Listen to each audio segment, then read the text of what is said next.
let's head to the South region. I'm going to you first on this one, RC. We have Arizona as the 1 seed taking on the winner of Wright State Bryant, which means we could get Kerr Kriisa against Peter Kiss if certain things break the right way, which would be probably the two biggest trash talkers going up against each other. I know those are your kind of guys, RC. We all know that. Then we have Seton Hall TCU in the 8-9 game, Houston UAB, and Illinois Chattanooga. Both of those are really interesting potential upsets. So Yes. Let's start with that, RC. Do you see either of those teams getting pulling off the upset? You know, I love Chattanooga. I think they're going to give Illinois all they got. I think that's going to come down to the wire. I'm going to go because of Frazier and the guys. I'm going to go with Illinois, but I am close. The only thing that concerns me about Chattanooga is that their style of play, they post on smaller guards and take advantage of that. They'll get a chance of that, but I like the matchups that they can use, Illinois can use to kind of offset that. So I'm going to go with Illinois in a late one. You like UAB over Houston? That's a tough one. That's a tough one. No. But I just think Houston. I don't see Houston losing in the first round. Yeah, I just don't. Sean, I like UAB, but no. Sean, I'm going to you on this one, man. Mid-major maestro. Pick one for me. Give me one. I'm going to go Chattanooga over Illinois. Like, I think UAB can beat Houston, but this game reminds me of the Winthrop-Villanova game from last year because Colin Gillespie's hurt and Villanova's always good. Jay Wright's one of the best coaches in the country. Everybody went with Winthrop, it seemed like, including myself. I was wrong. And it seems like that's going to be the case this year, going UAB over Houston. And Kelvin Sampson's one of the best coaches in the country, and Houston's pretty banged up.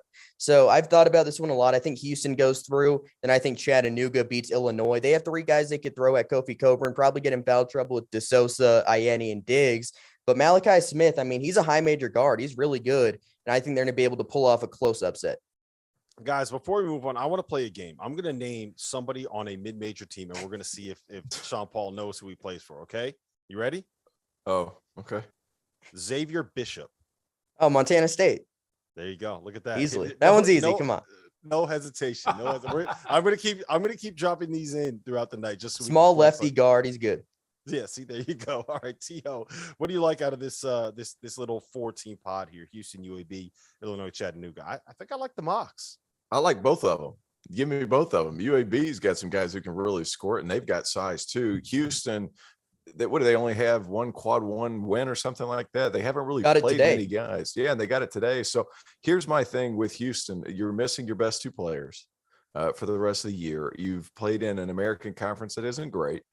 And UAB has got dudes. They've got dudes, and Andy Kennedy lets those dudes go. RC, you know that as well as anybody. Like those, he gets guys down there at that level that probably don't belong at that level. So I got UAB and Chattanooga both winning. The reason I got Chattanooga winning is because I think from a size perspective, defensively, they can keep up. Kofi Coburn and Silvio DeSosa, that's going to be a matchup to watch. It's basically going to be which one gets in foul trouble first. And then here's the thing about Chattanooga too. They've got guys behind them that even though they're not as big as Silvio DeSosa, they're still pretty big dudes with Ianni and Diggs. I mean, they can throw serious size at you in waves. And I really like this Chattanooga team. So give me Chattanooga against UAB. And then I think Chattanooga gets to the Sweet 16. Yeah, Stop it, man. That's what I'm I not have stopping to. it. I refuse. I refuse to stop it. Can't stop, won't stop. I like Chattanooga. Hey, just be happy that Princeton's not in because we'd be having a whole different conversation about mid-majors if Princeton got it. Here we go. I have them winning the NIT probably. I don't know what the bracket looks like. We'll see. Rob, you can't leave me on the island like this. Please tell me you don't have Chattanooga going to Sweet 16. I got to stop the madness at some point. I do not have them going to the of Sweet 16, but I think that they could. I think here, but here's the problem. Here's the problem, Marcy. I have Chattanooga winning that game because of what you said. Because of what you told me, you were like, "Yeah, these dudes are good. They got great guards. They got big guys inside." I feel like I'm on an island here. I'm trying to back. I'm like, look, RC called the Virginia Tech win in the ACC tournament, right? So he knows what he's talking about. And now you're not going with Chat. Okay, that's no. I'm concerned about it. They throw bodies, but I don't think they can. I'm concerned more about them on the offensive end. They're going to guard their ass off, but I'm just more worried about them scoring. And I didn't see watching them throughout their whole tournament. I'm concerned about their ability to make threes. That's going to be and will they beat Illinois? Because it's going to boil down to a half-court game. Yeah. Our producer Dagan Hughes is very upset that I did not acknowledge it. He also called the upset of Virginia He Tech did. winning the You ACC did. tournament. So He shout did. out Yeah, to but Dagan also has Seton Hall going to the Elite Eight. So like, Yeah, how much does and- his Hold on, opinion hold on, really hold matter? on, hold on. and for the record, his name is now Diesel. I'm according jumping to in our here. Hold the YouTube phone. chat. Hold the phone. Hold the phone. Hold the phone. Hold the phone. I do not have Seton going to the Elite Eight. Let's back it up. All right. Let's go to the top of that bracket. Arizona, with or without Kirk Creesa. Is there anywhere that they get picked off before the Sweet 16? Do you guys think? I can't see it. I can't see Seton Hall. I can't see TCU. I just don't think that they have quite the level of talent. The only thing I will say, and I'm curious, all you guys, real quick on this, Seton Hall, length, athleticism, the ability to switch might be able to cause them some problems defensively, although I don't know if they can score enough to be able to keep Arizona out of transition. Bryce Aiken just means too much to that team from an offensive perspective. They're all the same guy at Seton Hall, and that concerns me. But here's the thing: Arizona is built very similar. They're just Seton Hall on steroids. And I'm not saying Seton Hall is not good. I'm not saying they can't win that first game. I actually have TCU winning that first game. But I think if they did get to that second round, I think it would be tough for them to really compete. Now, they do have size. They do have all that. But there's not really a burst of speed offensively. That's where they've been struggling without Bryce Aiken, who just decided not to play this year. Or if he did decide to play, it's been a long time since he hasn't played. Yeah, So he's been dealing with a concussion that's kept him out for a Concussion, while. right? okay. Yeah. What I'll just add one more thing at the top of the bracket. The only team that I could see picking off Arizona until the Elite Eight would be Illinois if they can get past Chattanooga and whoever they would get in the second round of that region. All right, let's go to the bottom half of that bracket. We have Villanova and Delaware in the 2:15 game. The winner will advance to play Ohio State, who's been sliding, or Loyola Chicago, who got a 10 seed, which I think was a little bit surprising to me. They must have gone after the metrics on that one, T.O.